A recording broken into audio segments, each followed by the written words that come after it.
Buenos días. Buenos días.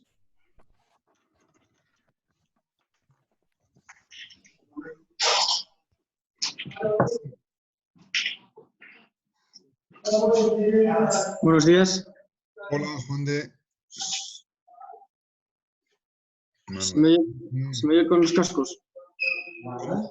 Sí, ¿Se me oye con todo los bien. cascos?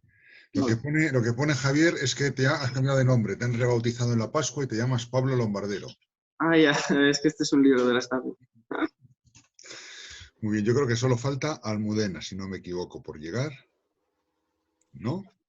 Muy bien, pues vamos a empezar. Dios te salve María, llena eres de gracia, el Señor es contigo.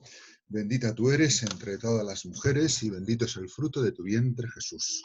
Santa María, Madre de Dios, ruega por nosotros pecadores, ahora y en la hora de nuestra muerte. Amén. Amén.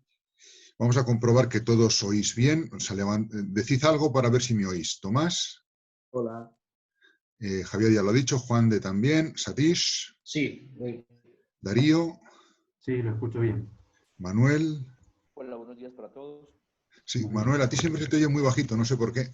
¿Tienes un problema con el micro o el volumen del micro? Cristina. No sé, pero voy a mirar. Cristina, buenos días.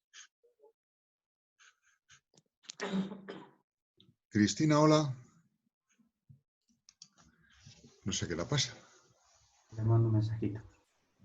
Es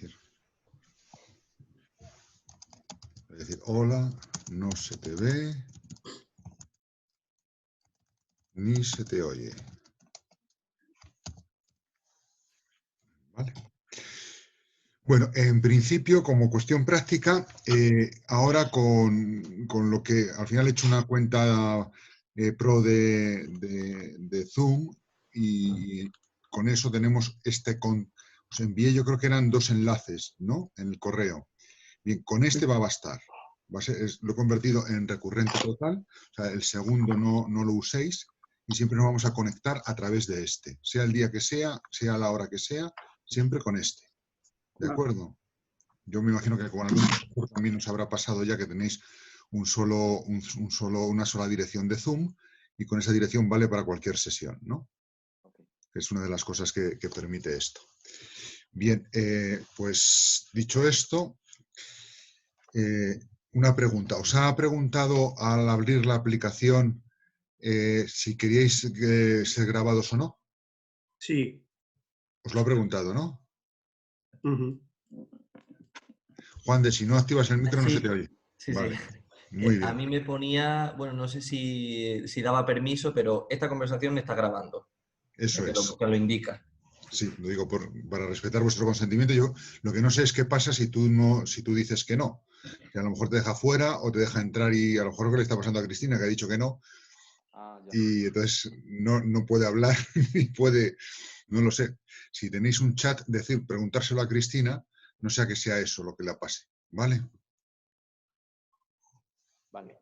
Muy bien. Bueno, no en el chat de la aplicación, que ahí se lo he puesto yo, pero no me responde, sino si lo tenéis por WhatsApp o lo que sea. ¿Vale? Bien, pues de lo que expuso Javier el otro día, vamos a dividir la sesión de hoy en 2 sesiones, como si hubiese clase, con su descanso, ¿de acuerdo? Y vamos a ver 2 mini cosas de las sesiones del viernes, que ya las he subido a la carpeta compartida y también subí las cuestiones de la otra asignatura, para los que lo estáis haciendo, del tema de la libertad, ¿no? Que creo que os las decía cuando hice el comentario aquel que os envié por correo, ¿no? Si tenéis el texto delante del libro de Dostoyevsky y vais a la página 170,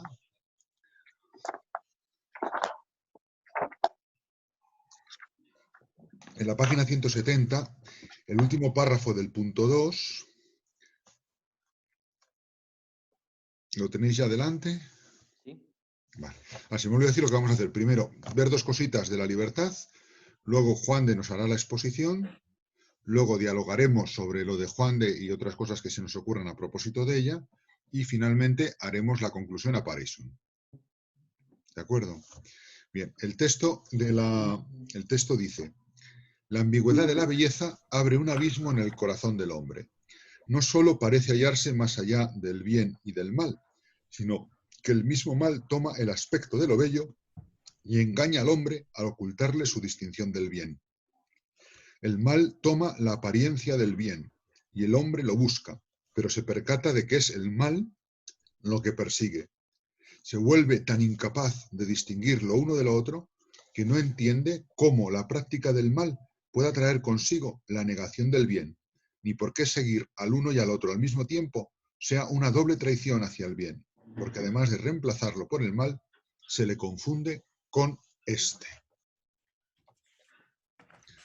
Bueno, aquí aparece algo de lo que en la jornada sobre el mal que tendríamos que estar teniendo mañana, que la hemos tenido que aplazar, estaba dentro del tema que había elegido Víctor.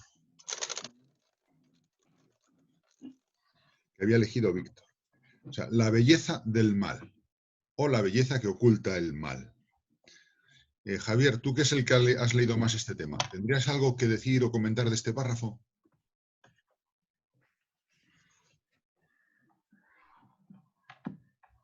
Es que al principio había hecho algún comentario sobre la belleza, pero como se me iba el número de caracteres más de los permitidos, tuve que omitirlo. Si no es una crítica, no te pongas a la defensiva, tú. ¿Qué piensas? Ya.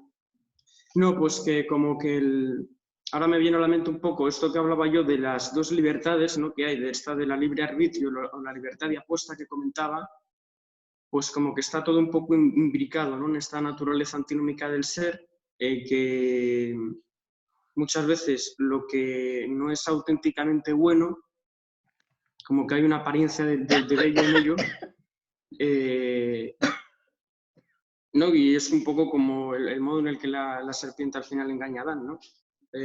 Presentándole como bueno lo que verdaderamente no era así, ¿no? Y esto es no sé, como que yo consideraría que él habla de la belleza, ¿no?, en este sentido, Dostoyevsky. Si yo recuerdo, a lo mejor alguno me lo ha sido contar, una discusión cuando Pérez Laborda era profesor, una discusión tremenda entre un alumno y él a propósito de la película Los puentes de Madison. Es una película buenísima de Clint Eastwood y no me acuerdo cómo se llama, Helen Hunt puede ser la actriz, no me acuerdo.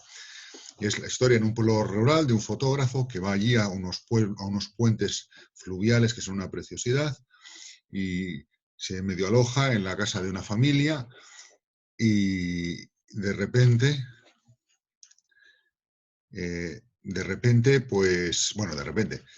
se va el marido con los niños a una feria ganadera, tal, y en esos días ella, que se siente atraída por él y él se va sintiendo atraído por ella, por el fotógrafo, tienen todo el tema de una relación adúltera, ¿no?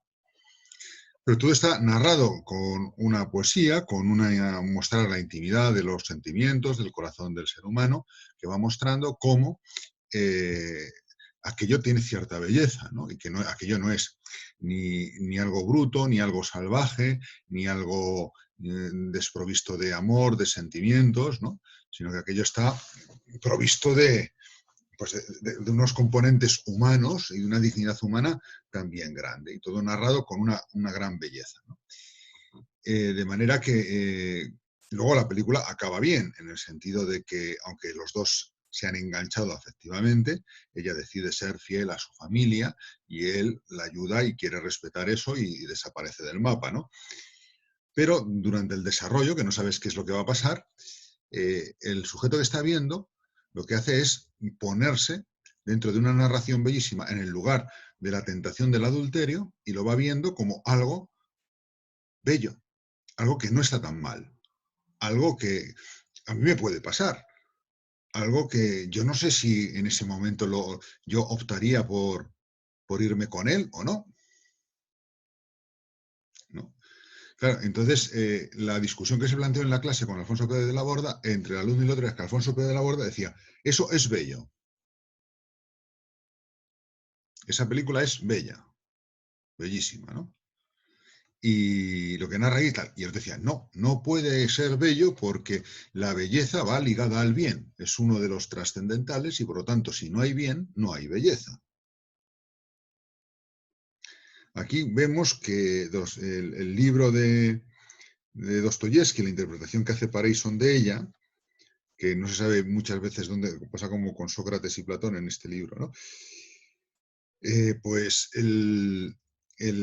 lo que está proponiendo aquí, lo que está diciendo, ¿no? Es cómo la belleza puede tener un papel de enmascarar al mal, ¿no? O es el mal el que conquista la belleza, ¿no? O sea, ¿qué belleza es esta, no? ¿Estaríais vosotros de acuerdo o no? O sea, que saquéis un poco los cuchillos filosóficos que tenéis que tener ya y arremetéis un poco contra esto. ¿Qué pensáis al respecto? Ha hablado Javier, Manuel, sí. Yo lo analizo un poco con lo que Grita un poco, si estaba... puedes. A ver, yo me miro un poco por acá a ver si... Y si puedes colocar la cámara, que veamos tu boca y no solo tu nariz y tus ojos, será estupendo. Gracias. ¿Ahí está bien? Sí, ahí está perfecto. Ok. Yo lo comparo un poco con la lectura de hoy, que se hablaba un poco del disfrute en el mal. Es decir, cómo el malvado incluso disfruta haciendo el mal. Y entonces en la lectura de hoy veíamos cómo Parison va diciendo, el mal se pega tanto en el hombre, su personalidad la divide, pero llega un momento donde hay un gozo, digámoslo, algo bueno, en el sentido pues de disfrute, en el propio mal, en el hacer el mal. Y eso para nosotros a veces no nos parece como, pues a mí personalmente choca, ¿cierto? Pero es muy real, es bastante real esta afirmación. Entonces yo pienso que allí habría un punto como para acercarnos a esta interpretación que hace, o a este párrafo de Parison. No sé si me equivoco o no. Sí, puede ir ahí, pero ¿tú qué piensas? Bueno, ¿yo qué pienso? También pues reconozco que en el mal se puede ocultar en la belleza. El mal se puede ocultar en la belleza, ¿cierto? ¿Eso de quién Pero sería? no sé hasta qué punto. ¿Sería culpa ¿Perdón? del mal o culpa de la belleza? Pensaría que sería, no sé, culpa del mal. El mal mismo que se encarna o toma la forma de belleza, ¿cierto? El mal mismo que quiere manifestarse en la belleza. El mal mismo que quiere como no tiene una existencia propia, lo leíamos, se quiere manifestar en otra cosa. En este momento se manifiesta en la belleza. Parecería contradictorio, pero es una forma de darse a conocer el mal. Pero no sé si sería una belleza incluso aparente. Podría ser una belleza aparente, no una belleza real. Bueno, es la belleza que hay, la histórica, la existencial, ¿no? Quizá ahí lo que tengamos que ir teniendo presente es la distinción que va a salir en Parison entre dos planos, el plano de lo finito, o de la existencia aquí, y el plano de lo infinito, lo trascendente, lo absoluto, ¿no? Igual que en el plano de lo absoluto, el mal, luego veremos lo que nos dice Juan de Dios, qué pasa con él, a lo mejor aquí ocurre lo mismo con la belleza, igual que pasa con el ser, con el infinito, con Dios, en el plano de lo absoluto, con la belleza en el plano de lo absoluto, a lo mejor tiene razón Tomás de Aquino. No hay belleza sin bien. Pero en el plano existencial, en el plano de lo finito, donde el mal puede anidar o colonizar o parasitar el ser y el bien, el finito, la belleza finita tiene una ambigüedad que hace que el hombre tenga que distinguir si esa belleza esconde un mal o esa belleza es resplandor de un bien. Entonces, el asunto está en distinguir planos, ¿no? En un plano no hay contradicción, hay una belleza mala, una belleza que es máscara, que es tramposa, que es mentirosa, pero en el plano absoluto, la auténtica belleza, la belleza permanente, requiere la ausencia del mal, ¿no? Yo no sé. Darío, tú querías decir algo, ¿no? A ver, yo pienso que en el plano de lo finito, limitado, Y teniendo en cuenta lo que decía Javier la vez pasada sobre el tema de la consideración de la caída del hombre, que eso nos pone en la finitud y en la historicidad, ¿no? Pienso que la belleza, que es una armonía, tiene en cuenta no solamente el bien, sino el mal, porque es capaz de armonizarse en lo bello, también lo malo, teniendo en cuenta la condición real, histórica, finita nuestra, no absoluta. Pienso que, como dice el mal sirve, se ordena, se puede ordenar al bien, ¿no? Pienso que en esa armonización de la belleza no solamente está la caracterización del bien, sino también del mal como parte en orden al bien. Y eso hace algo bello. Y Es eso... como lo que hemos escuchado nosotros por ahí, que Dios es capaz de armonizar como buen... Sí, yo creo que te entendemos. Vamos, yo por lo menos creo que te entiendo. Me surge una pregunta, ¿no? Sí. Esa armonización no puede ser una especie de optimismo leibniziano. En el fondo, es decir, las sombras del dolor, las sombras del sufrimiento, las sombras de fealdad, las sombras de horror, son los oscuros de un cuadro que para ser bello necesita no solo blancos, sino también grises y negros. Por lo tanto, hay una belleza en lo malo porque contribuye a que resalte lo bueno. Hay una belleza en la cruz porque contribuye a que resalte la misericordia. Pienso, a Y ver, entonces habrá una dialéctica, en términos de Parison, una dialéctica de la necesidad, una visión de tipo racionalista, leibniziano, ¿no? pero que él también lo pone porque el único puente, a ver, el único puente que pone Parison al bien es es el mal asumido, llevado. El único puente que yo veo, cuando él habla de dialéctica de la libertad y de la necesidad, parece que estuviese en Parison como ceñida la libertad a una necesidad, el mal asumido en orden al bien. Eso es lo que yo percibo en Parison en ese aspecto. Entonces, por eso digo el tema de la belleza, ¿sí? Entonces termina quizás cayendo en lo que critica, en esa dialéctica de la libertad, termina siendo dialéctica de la necesidad. Porque el puente que él ve es ese. Yo no veo en Parison que vea un puente bueno en orden al bien. Tú criticas a Parison que, queriendo evitar la dialéctica de la necesidad, en el fondo no lo consigue. No lo consigue. Vamos a irlo viendo Y veo que de fondo está esa armonización en Parison, buscando como el bien, como parte de la belleza, está el mal. Luego lo vamos a ver porque va a salir ahí, ¿no? Javier quiere decir algo. Y luego Tomás. Si usáis, la manita que viene ahí en reacciones, es más cómodo, ¿eh? Porque sobre todo el que está aquí viendo se da cuenta, porque le avisa, me sale un letrero que me dice, alguien quiere preguntar, alguien ha levantado la mano. Sí. Javier, sí. Yo creo que no comparto al final esta crítica última que ha hecho Darío, ¿no? Porque hablamos de la dialéctica de la necesidad de la libertad en el sentido de, al fin y al cabo, ¿no? Por muy radical que parezca, dar una consideración a nivel ontológico al mal en el hombre. Ya que desde la caída, ¿no?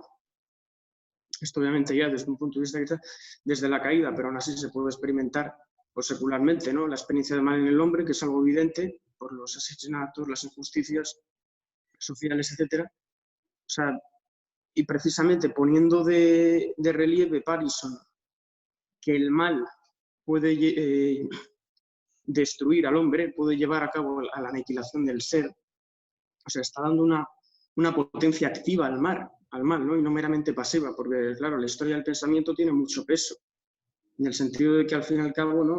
De un modo u otro, pues siempre se ha tendido desde la historia del pensamiento a dar considerar desde un punto de vista dialéctico el mal, ¿no?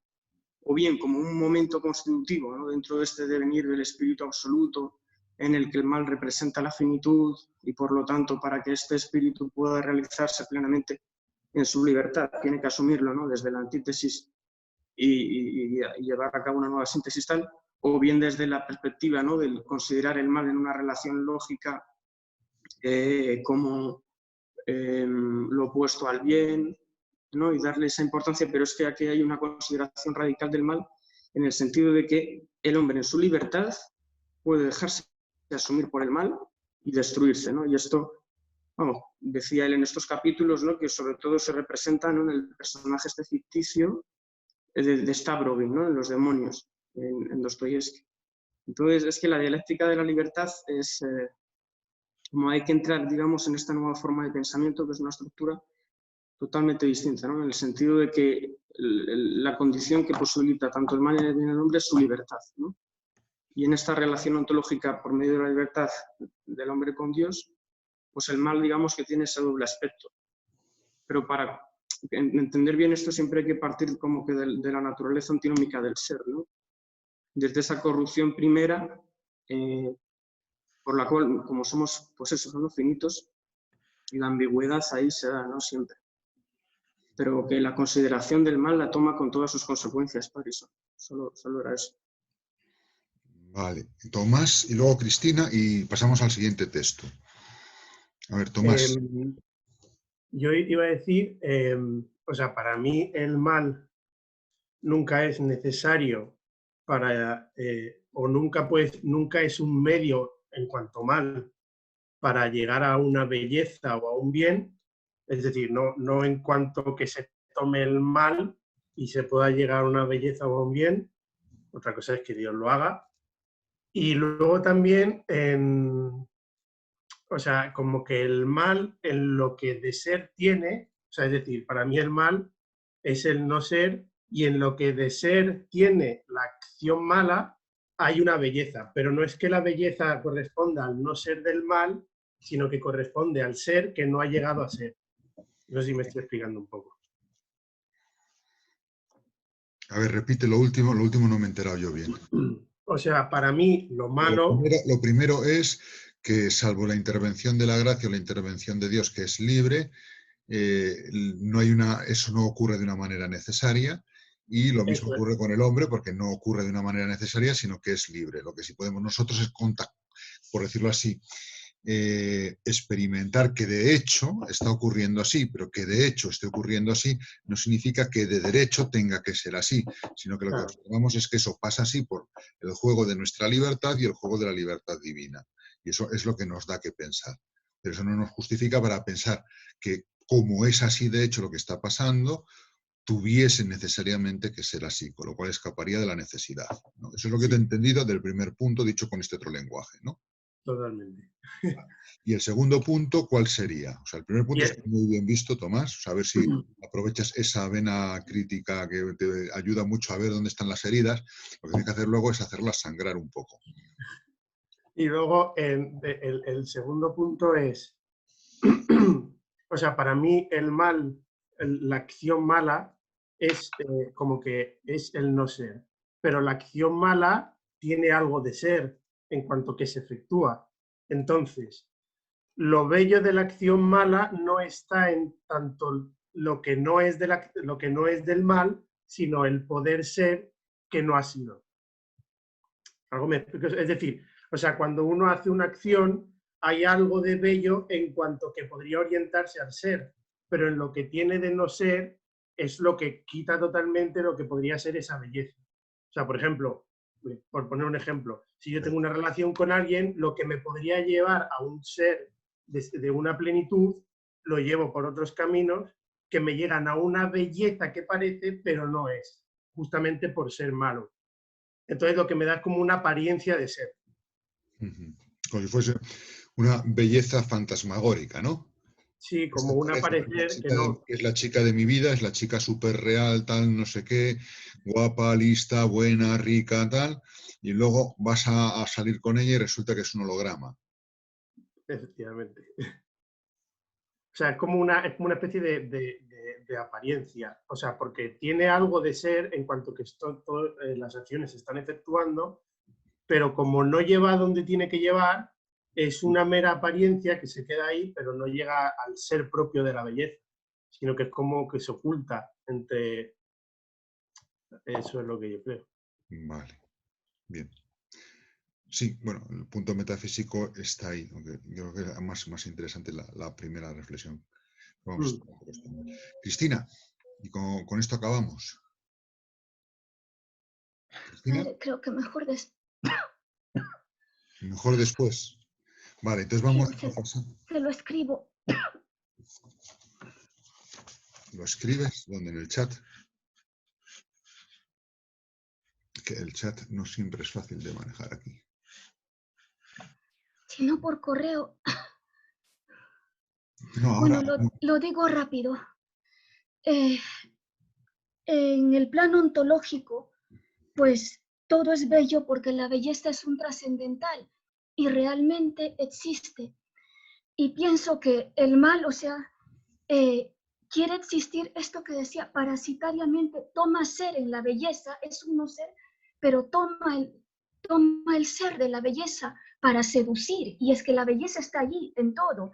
Y ahí ya, pues la belleza hasta del acto adulterino en cuanto que es acto, porque tiene ser.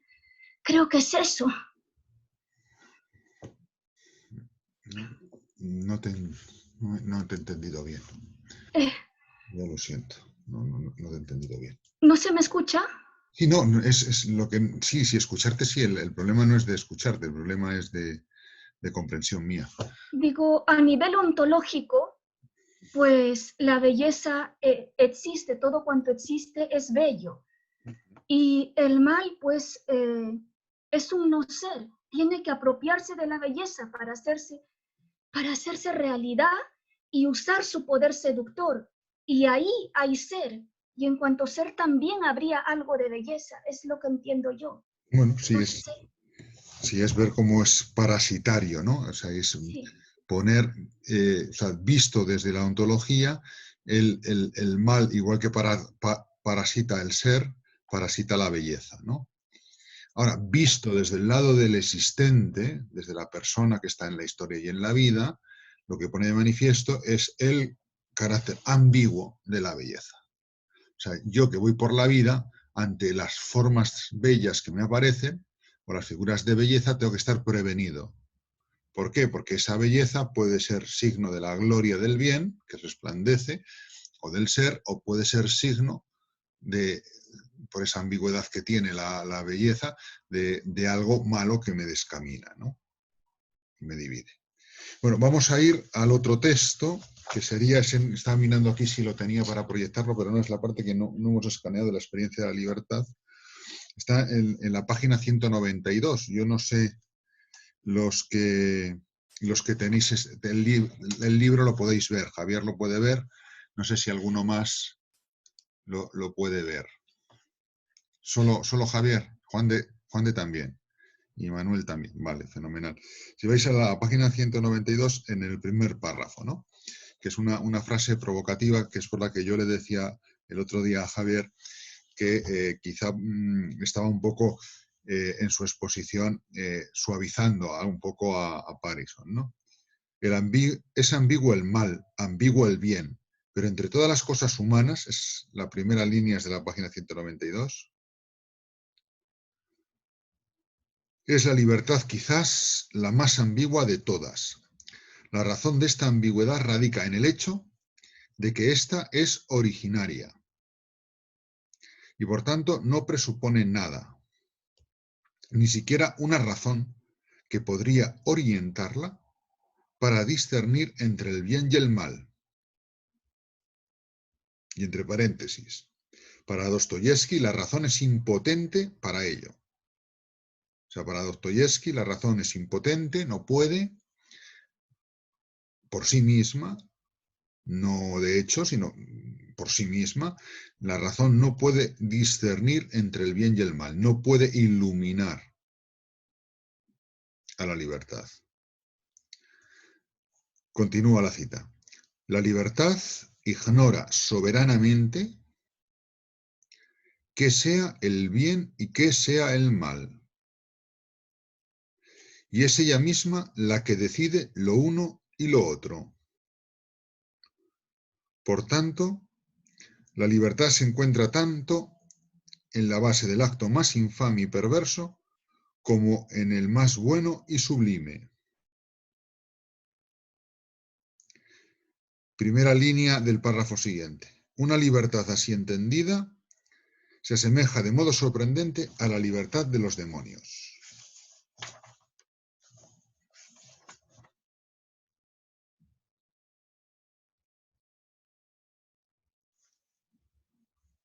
¿Qué os parece esta cita? Javier, tú tienes la palabra primero, que eres el que has trabajado más el texto. Sí, ¿no? Pues, o sea, desde la dialéctica de la libertad, como que me parece consecuente, ¿no? En este texto Parison, en el sentido de que no está, de algún modo, determinando epistemológicamente la libertad, ¿no? Es decir, teniendo una primacía en el respecto al acto, ¿no? El conocimiento de la cosa, en la medida en la que yo lo capto como bueno, pues esto orienta, digamos, mi libertad, ¿no? Sino que le da como una importancia radical, trascendental a la libertad del hombre en el actuar, en la acción ética, ¿no? Sí, como un momento constitutivo del hombre mismo, ¿no? No como consecuente de. ¿Os dais cuenta de la inversión que hay aquí a un nivel de metafísica? Yo no sé si os menté alguna vez lo de la metafísica de la opción intelectual, ese libro, esa tesis de, creo que era de Cardona, puede ser, no me acuerdo ahora, en la cual él hablaba de cómo en el tema de la polémica idealismo-realismo, la cuestión estaba, y lo probaba él desde una posición tomista, escolástica, y lo argumentaba desde ahí muy bien, de modo brillante, como el tema ahí radicaba en una elección. Pero no era tanto una cuestión de el idealista tiene unas razones, el realista tiene otras razones. Y a ver quién acierta y quién se equivoca. Sino que la cuestión, en el fondo, era el punto de partida de una elección. O sea, el realista hace una opción por la realidad. Y luego uno puede ver la conveniencia de esa opción. Y el idealista hace una opción por la idea. Y esa opción está en el origen de que luego él encuentre justificaciones para su propia postura, ¿no? Es decir, en el origen de una postura filosófica u otra no hay tanto argumentos o experiencias, es decir, razones, como una elección. Es decir, la libertad precede, en cierto sentido, a la verdad. Luego, eso no significa que la libertad decida lo que es la verdad. Sí puede decir lo que es ver la verdad según yo, o según tú, o según nosotros, pero no la verdad en sí, ¿no? Pero aquí entraríamos en esos temas tanto como la verdad, su interpretación, la posverdad, etcétera, ¿no? Pero, es decir, aquí todavía no está en juego si lo que yo he optado acierto o no acierto, porque luego puede haber una objetividad. Yo he elegido esta verdad, yo he optado por esta verdad y me he equivocado o he acertado, ¿no? Lo cual está en el mundo de la ciencia muy utilizado siempre en la propuesta de hipótesis, ¿no? Aventuro una hipótesis y luego a ver si se confirma o no. Debido a un tema clásico en que se ve que en la búsqueda de la verdad hay un componente de decisión, de elección, ¿no? Una decisión que en el caso de las hipótesis no es arbitraria, puramente arbitraria, sino que tú tienes unas pistas, ¿no? Unas pistas que te lanzan hacia una hipótesis en vez de hacia otra, pero al final eliges la hipótesis, la pones y no es una deducción, ni siquiera es una inducción, ¿no? Es lo que Aristóteles llamaba la abducción, ¿no? La abducción, ¿no? Que tiene un momento creativo, un momento de libertad, ¿no? Dentro de eso, ¿no? Bien, pues aquí un poco ocurre lo mismo, es decir, lo que se está poniendo en juego es que originariamente, pero a un nivel más radical todavía, originariamente en el hombre, para alcanzar la verdad, tiene un papel decisivo la libertad, que es más originaria. Y esa libertad al principio está abierta. Luego es verdad que en esas mismas páginas va a decir más adelante, ¿no?, que la libertad originaria, de ella fluye, no mana en dos formas, ¿no?, la libertad de arbitrio y la libertad de apuesta, tal, ¿no?, y demás, ¿no? Pero en la libertad originaria hay como un deseo, ¿no?, de decir, bueno, es que el ser, antes que verdad, el ser es libertad. La verdad del ser es la libertad. La verdad del hombre es la libertad. Pero sin perder la objetividad, ¿eh? Lo que pasa es que dentro de la originariedad, si nos metemos a discutir los antropólogos, trascendentales antropológicos o el nivel de profundidad del hombre, el ser y libertad coinciden. Y derivadamente verdad. La verdad vendría ligeramente después. Pues vendría, ¿eh? No la deja fuera. Pero más originaria sería la libertad. Y eso en Dostoyevsky se manifiesta con ese tipo de cuestiones, ¿no? Es decir, la razón no orienta. Porque delante de la razón hay una verdad más profunda que la verdad de la razón, que es la libertad. Si yo hago lo contrario, siempre voy a tener delante la sombra que me persigue de un racionalismo. Normalmente ese racionalismo puede ser de tipo idealista. La razón necesaria, la dialéctica necesaria, ¿no? El corazón de la realidad, el corazón del ser humano es libertad. Si se entiende esto, no en este sentido, sino en un sentido más existencial práctico, lo que vendría a decir ya sería muy problemático, que vendría a decir que entonces yo no tengo orientación para el actuar. Ahora, también hay una cosa ahí positiva. Obra de tal modo que tu libertad crezca.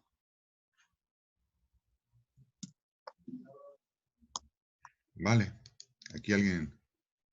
Ah, vale. No sé si me he explicado o no. ¿Alguien quiere añadir un comentario a esto?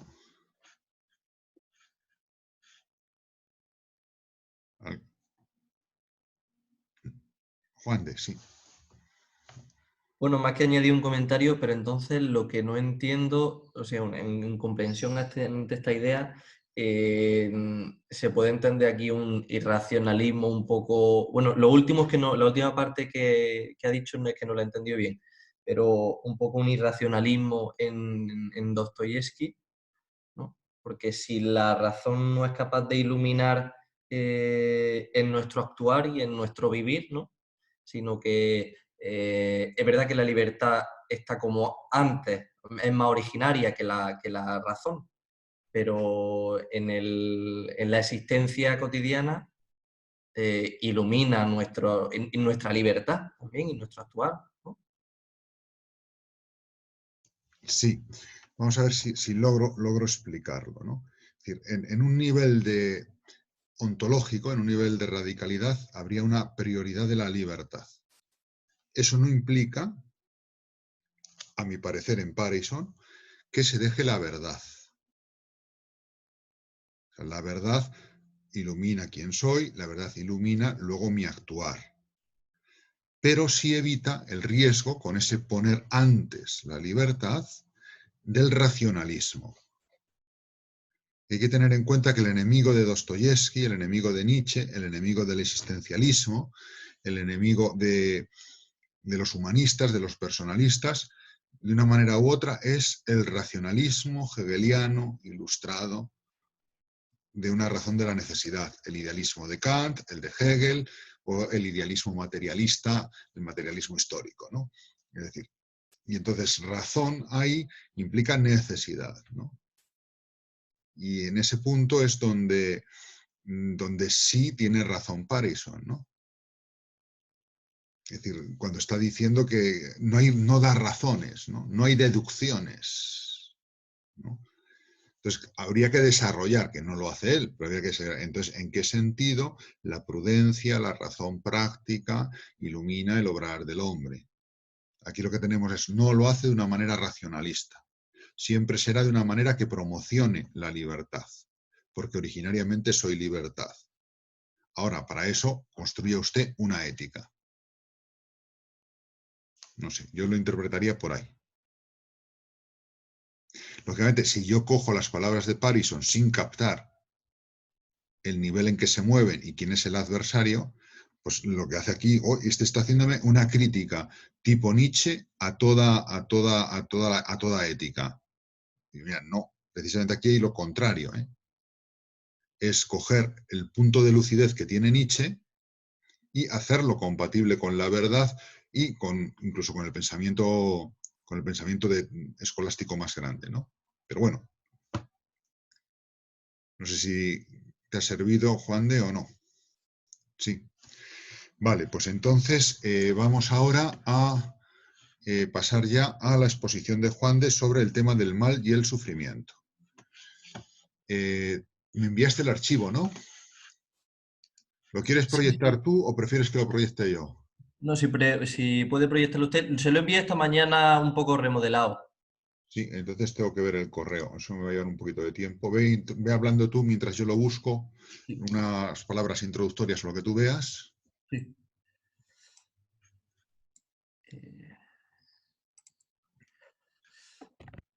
A ver si se deja. Bueno, pues en estos capítulos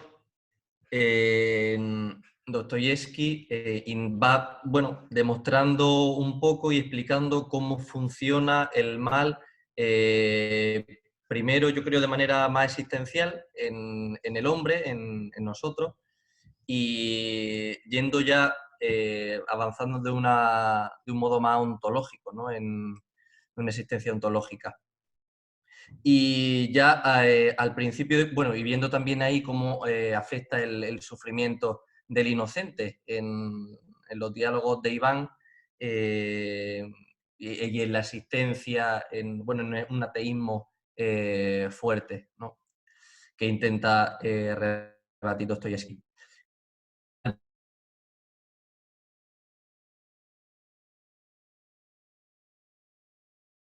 Primeros puntos que no entraban en esta exposición, pero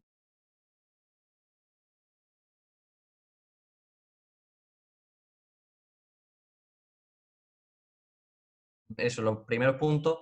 El primero, la realidad del mal, ¿no? Como Dostoyevsky, como decía efectivamente Javier, afirma la realidad del mal que condiciona, que confiere esa condición trágica al hombre. El mundo humano se encuentra dominado por una positiva voluntad de mal. El mal, el pecado, la culpa no constituyen la incapacidad humana de persistir y perseverar en el bien, sino que son la instauración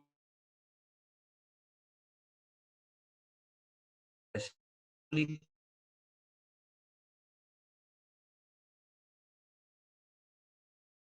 afirmarse más allá de toda ley y de toda norma. Pues pasaría al siguiente explicando cómo ese mal es una rebelión dentro de encarnándose la realidad del hombre existente, y pone estas dos palabras, ¿no? Intento explicar como titanismo y amoralismo. Como titanismo, el mal puede ser principalmente la consecuencia de esa tendencia en el hombre a transgredir la norma, a ponerse por encima del orden moral o religioso, adoptando de esa forma. La titánica, por así decirlo, poniéndose más allá de la norma, o la indiferencia moral de una personalidad interiormente vacía y carente de vida que se va disgregando, ¿no? Como veremos más adelante. Y eso produce ese titanismo o amoralismo, indiferentismo moral, produce la destrucción de sí mismo y de los otros por esa inversión de valores. Y bueno, entrando ya en lo propio del tema, en estos puntos de la realidad del mal, va eso, Dostoyevsky, profundizando un poco en las características de cómo actúa, cómo funciona el mal. El primero sería la perversión como profanación y crueldad. La libertad de quien pretende afirmarse a sí mismo más allá de la ley moral hasta olvidar la distinción entre bien y mal, indiferentismo moral, como he visto antes, puede por una parte transformarse en instinto de destrucción y por otra en un goce auténtico frente a la infracción cometida, placer por la transgresión o gozo en la violación de la ley. Se trata de hacer el mal por el mal, ofender por el gusto de ofender. Aquí la perversión toma el aspecto de profanación, porque infringir la ley con el único objeto de transgredirla es como violar algo sagrado. Aquí, bueno, veía un poco, cuando hemos hablado al principio de la relación belleza y mal, no sé si Manuel había hablado un poco de la belleza de la que hablaba Dostoyevsky en el propio mal, ¿no? Lo que pasa es que yo no he visto en los puntos que he desarrollado tanto esa belleza, sino como una especie de, bueno, de gozo en el mal, pero de una manera como más superficial y vacía, no realmente una belleza, ¿no? Como capaz de ser percibida por todo, ¿no? Sino solo por el individuo que está en la degradación y en la disgregación de sí mismo. Y bueno, por eso dentro de esa profanación, ¿no? de ir contra la ley o contra lo sagrado, la inocencia aparece así en Dostoyevsky como un atractivo especial sobre los perversos. Y salen, bueno, en el libro, como ya Javier explicó, van saliendo ejemplos donde Dostoyevsky encarna esta idea, ¿no? Y un ejemplo grande de esto es, por ejemplo, la violación del padre Karamazov con la demente, muda y mendicante Elisabetta. Más allá de la profanación, la perversión se muestra en la crueldad.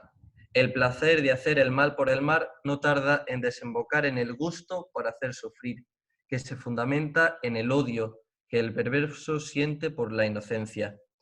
Es como una especie de, en el perverso o en el que tiene el mal anidado de una manera fuerte en su corazón, como que la belleza o la inocencia o la pureza resulta desagradable y muestra como totalmente su incapacidad y su mal e intenta destruirlo, ¿no?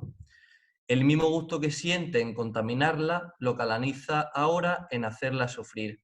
Aparece por ello recurrentemente en Dostoyevsky la condena del inocente bajo los ojos del culpable, que pérfidamente calla. Pero la mayor crueldad es para Dostoyevsky la que afecta a los niños, porque en tal caso se trata de un verdadero atentado contra el orden del universo, un desafío a la existencia de Dios, una intencional y consciente introducción de lo demoníaco en el mundo. La demostración más completa e incurable realidad del mal en las acciones del hombre. Y bueno, vemos en ese apartado el ejemplo tan importante en la obra de Dostoyevsky, de Iván Karamazov, que afirma que no puede aceptar un mundo en el que existe el sufrimiento de los niños, de los inocentes, de aquellos que no son culpables de nada. Y eso aparece de manera más hondamente explicado por Dostoyevsky en el... Uy, espera, me he salido de la pantalla. Sí, tranquilo, porque además toca la pausa ya, son -10. Ah, mira, pues... Entonces, nos quedamos aquí, se acabó el punto 4 y tocaría empezar la abyección, el placer del embellecimiento y la autodenigración después del descanso, ¿de acuerdo? Vale. Si podéis averiguar si Almudena es que está dormida o está enferma o no le ha llegado el correo, mejor. Sobre todo, a mí no me lo tenéis que decir, pero si es que no le ha llegado el enlace, hacérselo llegar. ¿vale? Ha avisado, ha puesto por el grupo, ha puesto un WhatsApp esta mañana diciendo que tenía que hacer una mudanza o algo así porque no iba a estar en casa de sus padres o lo que fuera y no iba a poder estar en la clase. Vale, fenomenal. Pues ya está, arreglado. Que como era la primera vez que hacíamos este sistema, no sabía yo si es que a ver si ya tenía algún problema. Pues en 10 minutos volvemos a conectar. Podéis desconectar tranquilamente y en el mismo enlace, no el otro, este mismo enlace. Si hay problemas, enviaré un correo rápidamente con otro enlace. Muy bien. Hasta ahora. Vale. Luego. Hasta ahora.